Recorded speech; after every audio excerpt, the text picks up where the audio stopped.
joy, and Lord, come by here. You're in tune to your number one station, 98.3 FM, 1280 AM, WJAY. Early Saturday morning gospel start time. Our time stands as 8:30. We're going to switch over to Studio B and say good morning to you, Brother Michael Jenkins. And good morning to you, Tater, and good morning to everyone out there. Good morning. It's Jackie Hughes. Thanks for joining me today. I have a very important special guest that is due to call in any minute now. But in the interim, I'd like to recap what's happened with high school baseball around here. And I told you last week I was going to go down to Florence to watch Lakeview play against MacB in the third game of the Class A state championship.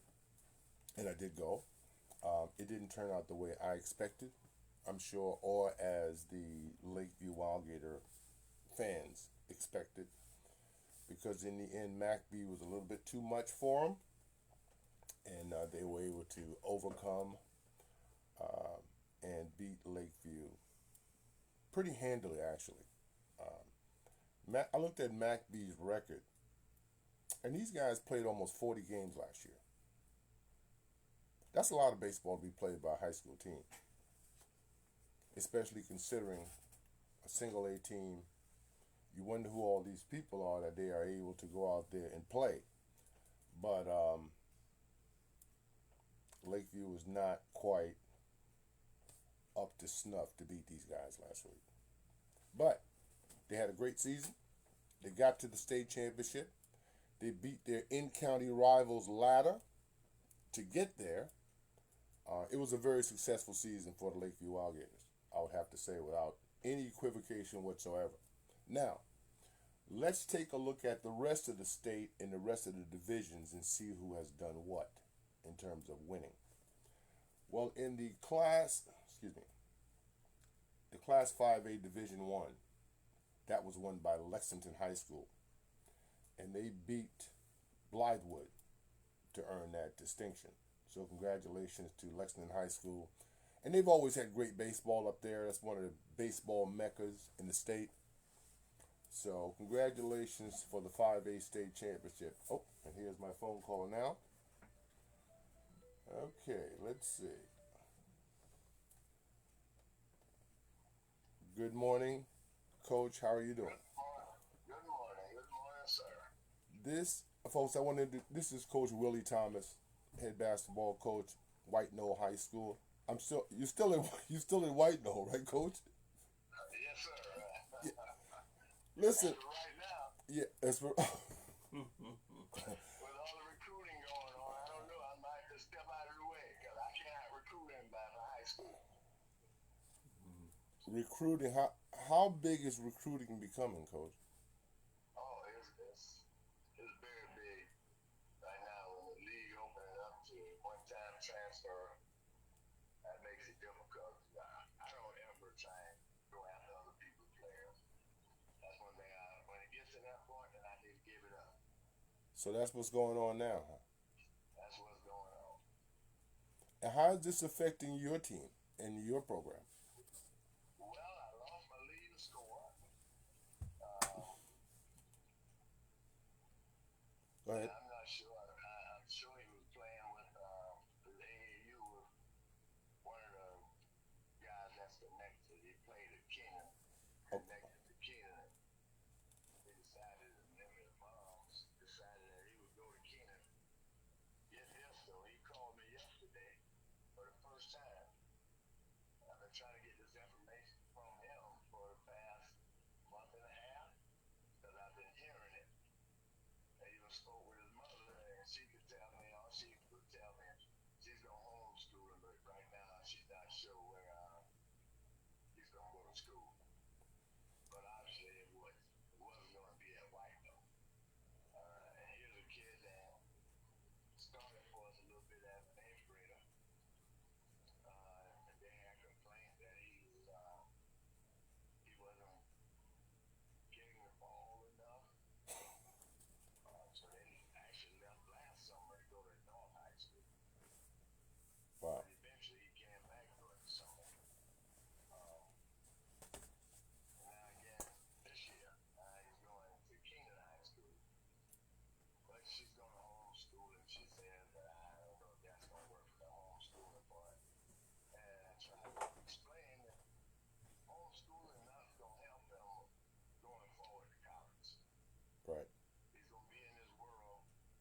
Right. Somebody more mature should have gone and explained, but that's okay.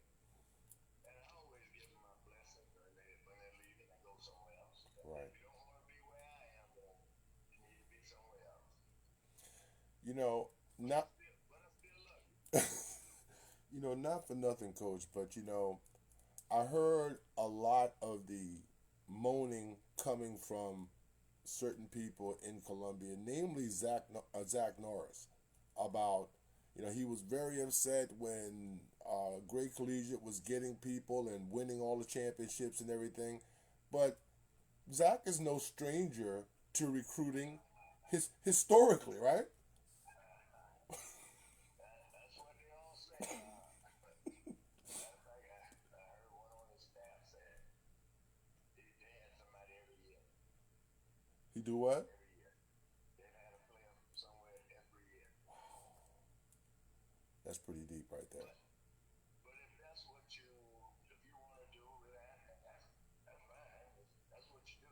Right. But it's just hard for me to do that. Right. Now, Coach, I want to talk to you about the most important subject here, and that is your health. Tell us about how you're doing now after your experience with, you know, not good health. Tell us about that. Yeah. But look here, I'm driving this car and I'm talking to you, so I'm blessed. Right. I'm really blessed. Things are going well. I'm getting back, but it'll be some months before I'm back full speed. But I feel great. Mm-hmm. My endurance is not where it was. Mm-hmm. They said that would take a while. Right. But I'm just blessed to be alive. And the thing is, even the doctors said they don't even see how I made it through that. I had the worst heart attack that they had ever seen. I had full blockage, 100% two arteries and 85% of it. So they don't even see how my body was functioning. Wow. But even with that, everything is going well. Now, Coach, you had told me when this event occurred and how shocked you were. Could you tell us again how that happened and when it happened? Well, I actually had a hip reconstruction back in July. Mm-hmm. And it was going to take me 6 months, they told me, before they wanted me to get up and try and jog and run and stuff like that. Mm-hmm. So my 6 months was up January 15th. Mm-hmm. It was 6 months and 2 weeks. And I told my coworker I'm going to condition with the kids. And eventually we had to run sprints, Mm-hmm. baseline to baseline. You had to have a partner. So you run 5 and then your partner run 5 when you got done. And then we did 4, 2, 3, 2, and 1. Mm-hmm. Felt really good. I'm standing there bragging about how my hip feels. Mm. I didn't have any pain from the hip surgery.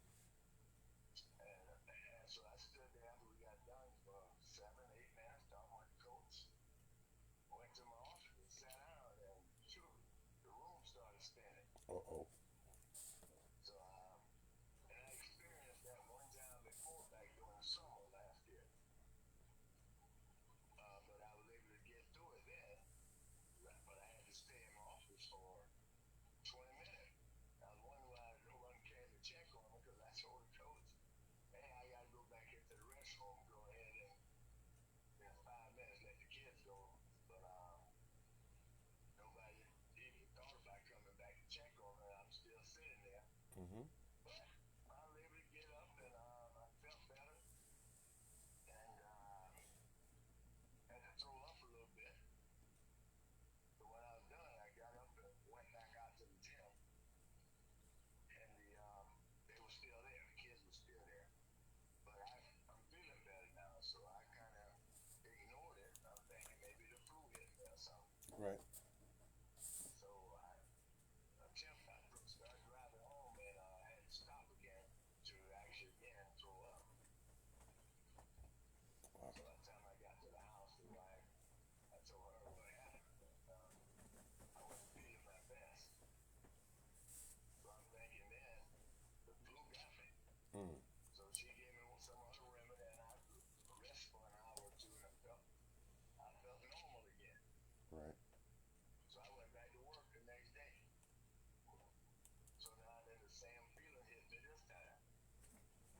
So I'm thinking, okay, here we go again. So I sat in my office 7 or 8 minutes and got a knock at my office door there, and Paul Mullins said he had one of my players that just cut up in the hallway, and the kid said he wasn't going to the office until he spoke with me. Thank God. So if he hadn't come in, I don't know if I'd be talking to you right now. So I asked him to get my supervisor, and next thing I know, all I could hear was click, click, because it was me on the gurney. And I found out later that my supervisor was asking me questions, and I was hesitant. I was asking him 6, 7 seconds after he asked the question. Mm-hmm. So I guess that's when they called and the nurse. I later saw her about a month ago, and she said they wouldn't have called an ambulance if I hadn't been able to give them permission to. Wow. And I didn't remember that. But on my way out of the door on the gurney, I actually had a conversation with my principal. Mm. I told him everything's okay. I'm gonna be all right. But by the time on the ride to the hospital, I could just hear them talking, but I wasn't really aware, alert. Right. But and after that, next thing I know, I woke up 2 or 3 days later, and they told me I had a heart attack, Wow. and said it was the worst they had ever seen. And just being in pretty good condition probably saved me right there. But it was God. Right. It was God. We're talking with legendary basketball coach Willie Thomas. Coach, you are so from what I gather from what you're telling me now, you guys are you're going into your summer practice situation now, and you're still spearheading that. Yes, I actually back in April. Okay. I went back to work in April, Uh-huh. and they didn't think that could happen. But I don't know. Like I said, from listening to the doctors, that they just don't see how I'm healed and I'm able to get up and go at this point, this early stage after the heart attack. But like I said, I don't have the full endurance level that I had, but I feel good enough to get up and get out. Right. And if I don't try to overdo it, I can get through the day with no problem. So So what? Go ahead. I'm back coaching. Actually, like I said, we're not right now not the kind of team we would anticipate having Right. because of some movement and some kids who that are playing football. But the thing is, I'm going to, and I spoke with my AD at the school and the district outlet, like and said I need their support because kids that play football if they're not with us this summer, I don't want to see them come November, December, Right. because they'll be too far behind. Right. So there's 2 kids that would probably start for us, but it's just a sacrifice to help kids understand, man. Right. Winning and losing has never been a big option for me. What is the development of the kids is the most important. And if I don't send that message, I never have a good program at White House. Right. So that's where I am with that.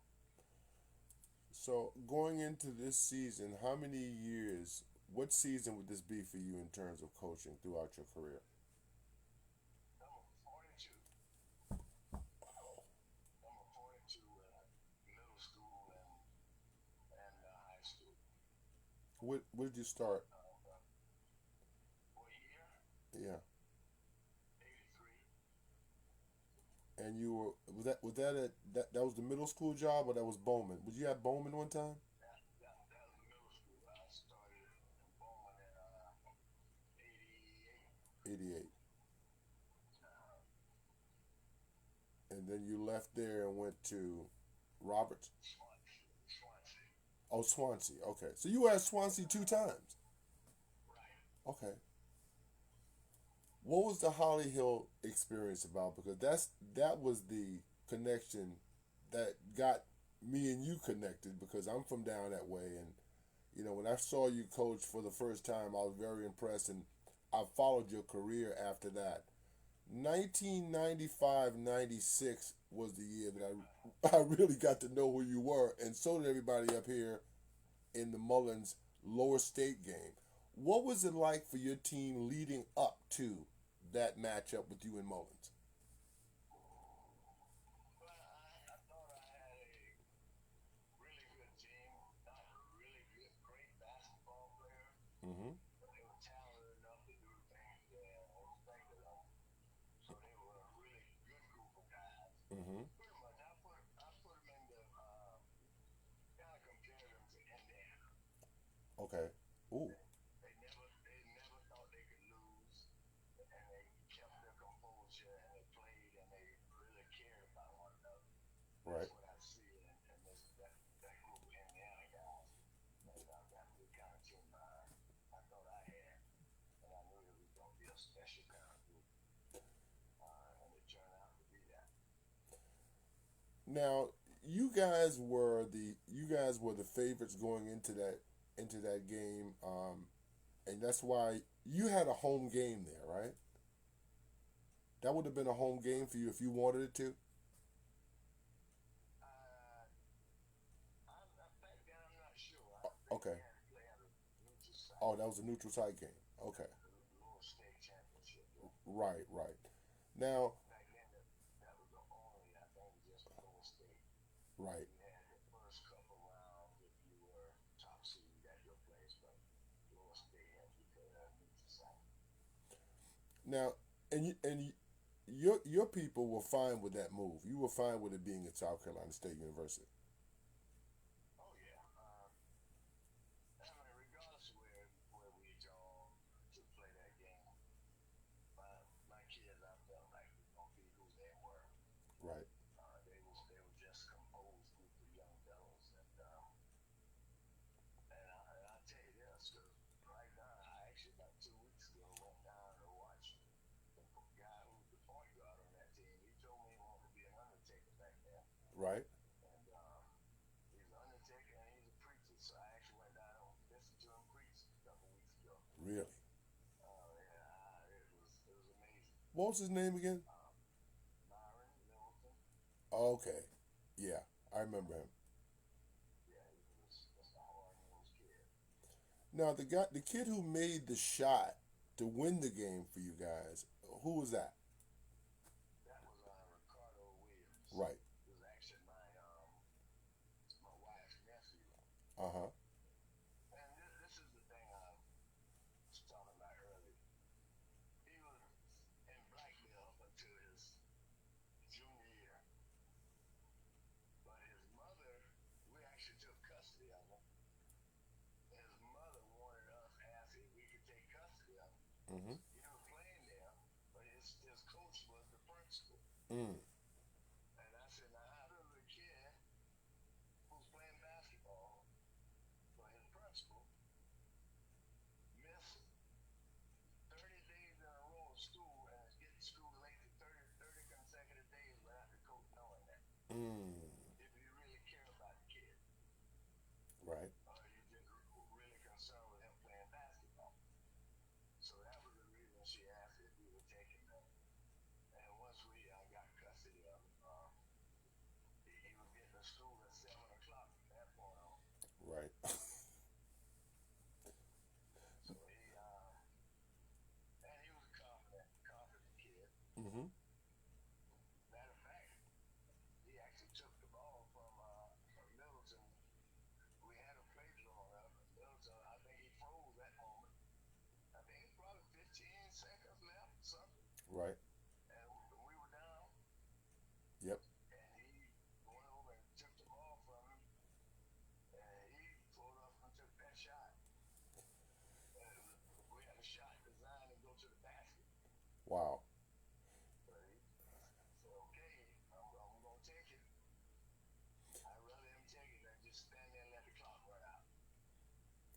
44 to 43, Coach. That score still sticks in my mind like it was yesterday. But think about that score then, and look at scores now in a lower state championship game. Right. It's gonna probably be in the 70s, the 80s. Easy. Yeah, but those teams back then, they were just disciplined. We could play fast, we could play slow, and like I said, it's just a special group. So, Coach, Just composed. right, right. There was a lot of composure on that team, and in the first half, were you guys trailing by what, 16? I Yes. think it was 16 points. But a friend of mine who Gerald Wright, who's from Utah, but he was the principal at that time, and so I hadn't seen. He's the deacon at the church I went to. Right. Well, he didn't seem overly concerned at halftime, and I said to him, I said, "Well, buddy," I said, "we got y'all. We're gonna take this on out. We're going to state." He was saying, "Michael," and I played basketball with Gerald every Sunday as kids after church, and he said, "Michael, I'm telling you right now, don't count this guy out. He knows what he's doing. He'll be there at the end." And what happened? You guys took him out. Yeah, it was 15 going into the fourth quarter. Right. That was it. Kind of did a couple of things a little different. Now, Coach, Mark Gill is a great coach. great coach. He was a great coach, and it was really hurtful when he had that episode that he had. It's not often those people are gone now. Right. Those people who really don't do things the right way. And Right. maybe what I'm feeling is we think the right way could be the wrong way, but Right. the way I try to do things, the way he did things, I'll always believe that was the right way. I really don't care what they're doing now, but I believe what we were doing back then is the right way for developing their kids. I agree. Yeah. Now, out of all your travels, and I know I'm not asking you to pick one specific place, but what are the stops that you've made that you cherish most? Well, there's always been in me to pretty much take jobs where kids haven't experienced success. Mm-hmm. When I went to Bowman, I think they won 4 or 5 games in 4 or 5 years. Wow. So the first year there, we won 15 games, got the playoffs. Next year, we won the state championship. The year after, we went to the lower state. We got beat by St. George, who we had beat 4 Ooh. times that year. I remember that team. It's 5th time. All games with 2 or 3 points. Then the following year, we won the state again. Right. That's when I went to Swansea. Then there was another situation. They had only won 6 or 7 games in 4 or 5 years. I won 8 the first year, 19 the second year, and we played in a lower state championship game. Right. I got South Carolina State. I went 5 for 17 from the line and lost by 3. But just giving them that opportunity, and those kind of situations, kids actually learn a lot from that. Mm-hmm. About life. You got to put some time in to do things the right way. You got to believe in what you're doing. And that happened, and then my next journey was stopped at that Holly Hill. Mm-hmm. Got there, Holly Hill had always been pretty good in basketball. They- I think it was 500.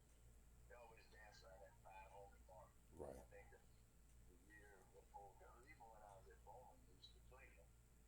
And I used to ask my kids, man, what are we going to do? They got so many players. Right. They would say, Coach, we got them. I said, all right.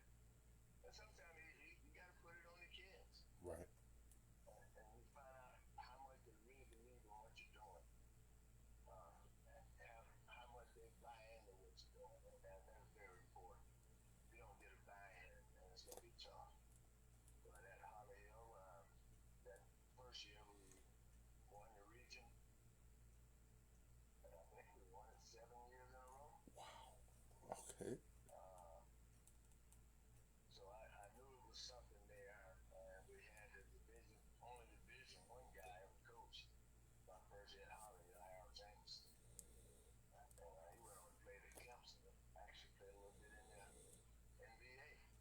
Right, the big guy, right?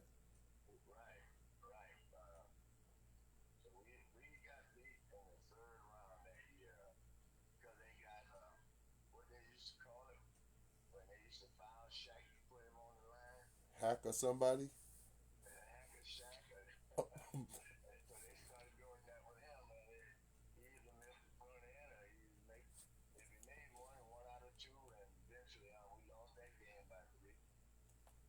And the next year we won the state championship, and we repeated it. Mm-hmm. Then we got beat in the lower state, and the next year we won the state again. So it's just fun. And all my stops were good. Some of them were more challenging than others, but Mm-hmm. just to see the success of the kids was really the most important. From Holly Hill, I went up to Greenville, thinking I'm going to have a good experience there. And you remember Shamon Williams had played at Southside High School. Uh-huh. Merle Coles, who went to Clemson, Shamon went to North Carolina. So I remember they played Macedonia back then for the championship. Right. Macedonia, of course, beat them that year, and then they came back and won the next year. Right. But for a 15-year span, said they hadn't been in the playoffs. So I said, okay, here's another challenge. Mm-hmm. So I went up and I took the job there. First year we got in the playoffs. Right. Then the very next year, I think I got fired. The next year, the principal said I was too tough. The parents complaining about me making kids dress a certain way and just being tough on them, verbally abusing them, and verbally abusing them. I said, well, what does that mean? Hey, Coach. Just shouting at me. Hey, Coach. Let me stop you for a second. I'm gonna have to let the radio. I'm gonna let the radio crowd go, and we're gonna continue this until we finish here. So thanks everyone for joining me today. It's Michael Jenkins, PD Sportswrap. We're signing off. You can go ahead. Taylor. Okay. Okay, Coach. Let me see here. Okay. All right. Okay, go ahead, Coach. Yeah, and so that second year, he said a parent said I verbally abused a child, and I asked him what was verbal abuse. Said I got all in his face in practice, and I said, well, I'm just gonna tell you that did happen. Right. But there was no profanity or anything used because I don't use profanity. Never have, and no kids ever heard me use profanity. So I didn't understand what they were talking about. So I shouted at him, got on him hard. And I said, well, I did do that. So eventually he told me I was going to have to resign or he was going to fire me. Matter of fact, that first year we played against Devin Downey, if you remember little Devin. I remember him. Yeah. Yeah, he was a freshman that year. Mm-hmm. And we went into Chester and we beat them. Mm-hmm. So that was definitely a high time for us there. And the next year, about 4 or 5 games into the season, they called me and said parent was still complaining that he was going to have to let me go. I had to resign and he had to let me go. And I said, well, then you're going to have to fire me because I'm not going to quit because I don't feel I done anything wrong. But I said if told the principal if I'm not able to get another job the following year, that I was going to sue him for defamation of character because when you get fired in the middle of the school year, Oh yeah. the coach, people thinking, okay, he did something over there, and usually with some girls or a teacher or something. So he got on the phone and started calling around about jobs for next year, and that's when matter of fact, he fired me, and the AD resigned like that same day. He told him to take his keys too, because he liked the direction of the program where it was going. Right. So I ended up at Lake City the following year. Mm-hmm. Coach. So we had Go ahead. Go ahead. So there was another project. Right. So we actually got to the playoff that first year, and again, nobody wants to buy in right away. Right. It's something different. Mm-hmm. So we're going to try and fight it. And when that happened, I ended up having to get rid of a kid who probably the best sophomore kid I ever had. Mm. I know he averaged 20-something points a game the year before I got here. Right. But he never got a chance to play for me because he's kind of a spoiled kid. Coach would let him have the years before I got allowed him to do things the way he wanted to do. Right. But it wasn't happening on my watch, and eventually I told me he wasn't going to be able to play for me there. Right. But next year, we played for the lower state. Uh-huh. Yeah, we got beat in overtime by, matter of fact, Lake Marion, Holly Hill. Right. Yeah. So, and we kept getting after it. Eventually, two years later, we played in the, or 3 years later, we played in the state championship. And Daniel beat us. Mm-hmm. They had a couple of professional guys on that team, DeAndre Hopkins being one of them. Right. So they had a couple of Division I guys. So we were overcome by the athleticism and the talents they had. But again, just having a chance to be there makes a difference. If you don't ever get there, you won't ever win. Right. Coach, you mentioned you talked a little bit about the Indiana Pacers. That was the last question that I had for you. Who do you like in the NBA Finals? I like Indiana too, but tell me about how do you feel about them? Well, that's who I like simply because the way they play, and I don't watch a lot of NBA basketball until playoff time. Right. But they just seem to be that group. That's the chemistry is good. It doesn't matter who's doing the scoring. They play so hard, and they just the way they play, they seem to just love one another. And I think that means more than anything. Because when you get to the NBA, everybody's supposed to be a pro, so anything can happen. But I'm picking Indiana. All of my coaches are here. They all tell me Indiana. This is before it started. Indiana don't have a chance with these guys. I'm telling you guys, man. They remind me so much of the team I used to coach. So you always say, watch out for these guys. They just don't quit. You don't know if you just turn your TV on and they're behind 20 points and you don't see the clock, you wouldn't know it because of the way they play. Right. That's kind of the way I felt too. I mean, I look at the components that they have, and I think that they're clearly the deeper team.